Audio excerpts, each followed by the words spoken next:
যে আসলে রুনা লায়লা আমার গান গেয়েছে, তাও প্রথম গান, এটা কীভাবে সম্ভব? নরসিংদী জেলার মনোহরদী উপজেলার হাতিরদিয়ার অন্যতম একজন আমার প্রিয় ব্যক্তি, তিনি হচ্ছেন গীতিকার নিহার আহমেদ। নিহার ভাই, আপনি এই যে গানের জগতে প্রবেশ করলেন, তার কারণটা একটু আমি জানতে চাই। ছোটোবেলা থেকেই আমার লেখালেখির প্রতি আকর্ষণ। প্রথমে আমার ছড়া দিয়ে, তারপর কবিতা দিয়ে, গল্প লেখা দিয়ে, হাতিরদিয়া থেকেই খামে ভরে পোস্ট অফিসের মাধ্যমে বিভিন্ন পত্রিকার ছোটোদের পাতায় আমি ছড়া লিখে পাঠাতাম, ওগুলো প্রকাশিত হতো। তো একটা সময়ে লিখতে লিখতে আমার গানের প্রতি আকর্ষণটা বেড়ে যায়। তারপর কিভাবে গান লেখা যায়, ওই গান লেখার কলা কৌশল শেখার জন্য বিভিন্ন গীতিকারদের পিছনে ঘোরা, বিভিন্ন সুরকারদের পিছনে ঘোরা, এ করতে করতে একটা সময়ে গান লেখাই পরিপূর্ণ হই। তারপরে আমার প্রথম লেখা গান রিলিজ হয় 2004 সালে। আমার সৌভাগ্যই বলবো যে আমার জীবনের প্রথম লেখা গানটি গেয়েছিলেন বাংলাদেশ তথা উপমহাদেশের বরেণ্য কণ্ঠশিল্পী রুনা লায়লা। ওই গানটি প্রকাশিত হয়েছিল 2004 সালের ঈদ উল ফিতরের বিটিভির বিশেষ প্রোগ্রামে। গানটি সুর সঙ্গীত করেছিলেন, সুর সঙ্গীত করেছিলেন মোস্তাক আহমেদ। গানের কথাটা তো অবশ্যই মনে আছে, জীবনে যেহেতু প্রথম। গানের কথাটা ছিল, সেই তো দেখা হলো 18টি বছর পর, তবে কেন করলে এত দেরি, এই ধরনের ছিল কথাটা। তার পরবর্তীতে ঠিক তার 2 মাস 10 দিন পরে তো আবার কোরবানির ঈদ হয়। কোরবানির ঈদেও আরেকটি স্পেশাল প্রোগ্রাম হয়েছিল বিটিভিতে, একটা অবশ্য প্যাকেজ প্রোগ্রাম।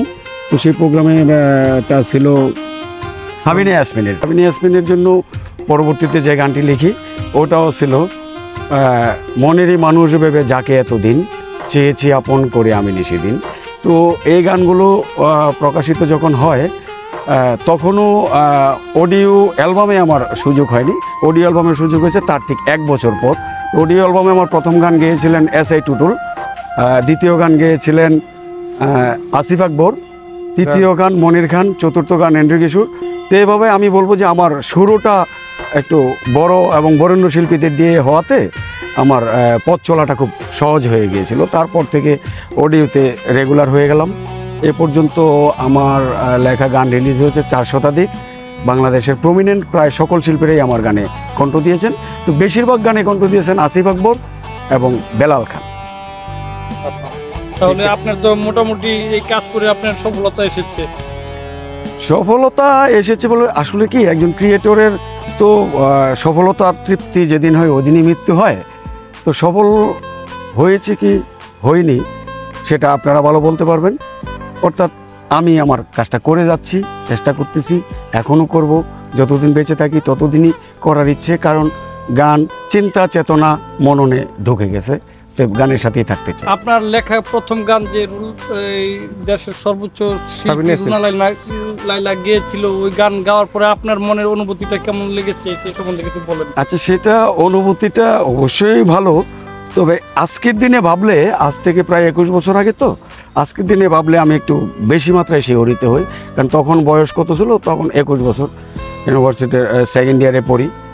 তখন মোস্তাক বিভিন্ন সুরকার এবং শিল্পীদের পিছনে আমি আমার লিরিক নিয়ে ঘুরি, কে কখন কোনটা করবে। তারপর হঠাৎ করে একদিন মোস্তাক আহমেদ যখন বললেন, এই তুমি একটা গান দাও, বিটিভিতে একটা স্পেশাল প্রোগ্রাম হচ্ছে, রুনা লায়লা গাবে। তখন রুনা লায়লা গাবে, তখন আমার এমনি যে গানগুলো লিখে লিখে ঘুরতাম, ওইখান থেকে একটা গান দেওয়াতে হয়ে গেছে। তারপর রেকর্ডিংয়ের দিন যখন সামনে ছিলাম, অনুভূতি ভালো। কিন্তু এখন ভাবলে শিহরিত হই যে আসলেই রুনা লায়লা আমার গান গেয়েছে, তাও প্রথম গান, এটা কীভাবে সম্ভব?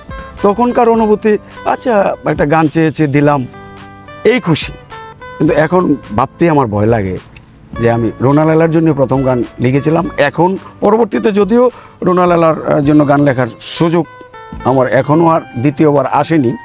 এখন আসলে কি হবে, আমি হয়তো অনেক বেশি ভাবনায় পড়ে যাব, অনেক বেশি নার্ভাস হব। বেসিক্যালি তখন আমার নার্ভাসনেসটা ছিল না।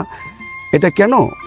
হয়তো আমি বুঝিনি যে এত বড় একজন শিল্পীর কণ্ঠে আমার গান যাচ্ছে, কি হচ্ছে এটা।